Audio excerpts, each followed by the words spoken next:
अस्सलाम वालेकुम। आज मैं बनाने लगी इमली और आलू बुखारे का शरबत। आप लोग भी इसे घर में बनाएं। तो चलें इसकी रेसिपी की तरफ चलते हैं।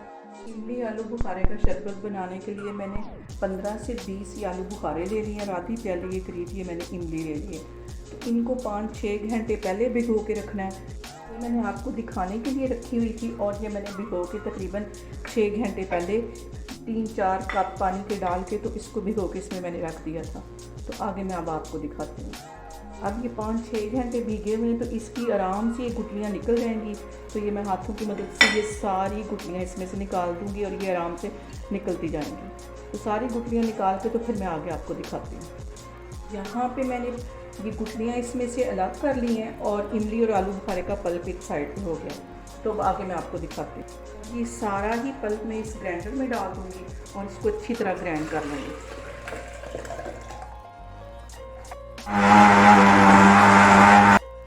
इस सारे ही पल्प को मैं अच्छी तरह छान लूँगी ताकि इसका जो वो ऊपर जाला सा होता है वो भी निकल जाए अच्छी तरह। ये सारा ही पल्प मैं एक पैन में डाल दूँगी और चूल्हा ऑन कर लूँगी। यहाँ पे इसे मैं 10 मिनट के लिए अच्छी तरह पकाऊंगी ताकि ये अच्छा सा ये गाढ़ा बन जाए। और 10 मिनट इसको हल्की आग पे मैं ऐसे पका रही हूँ। तो फिर मैं आगे आपको दिखाती हूँ। यहाँ पे इस पल्प को पकते हुए तकरीबन 10 मिनट हो गए। तो अब मैं इसके अंदर चीनी डालती हूँ। ये आधी प्याली के करीब चीनी है, ये इसमें चली जाएगी। और 1 टीस्पून के करीब इसमें ये मैं काला नमक डाल दूँगी। इनको भी अच्छी तरह पका लूँगी और मज़ीद इसको मैं 5 से 10 मिनट ऐसे ही पकाती हूँ ताकि अच्छी तरह ये गाढ़ा हो जाए। तो फिर मैं आगे आपको दिखाती हूँ। यहाँ पे इस शरबत को बस इतना ही पकाना है। इसे पकते हुए तकरीबन आधा घंटा हो गया। अब मैं यहाँ पे चूल्हा बंद करती हूँ तो फिर मैं आगे आपको दिखाती हूँ। अब इस शरबत को मैं इस जग में डाल लूँगी और फिर एक गिलास में मैं आपको बना के दिखाती हूँ शरबत इसका। ये गर्मियों में बहुत ही ठंडा और बहुत ही मज़े का लगता है।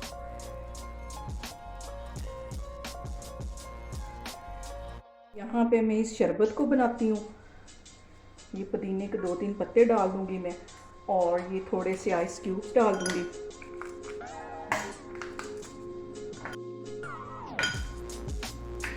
शरबत बनाया था 2 से 3 टेबलस्पून के करीब, ये इसमें चला जाएगा। और इसके अंदर मैं अब ठंडा या पानी डाल दूँगी।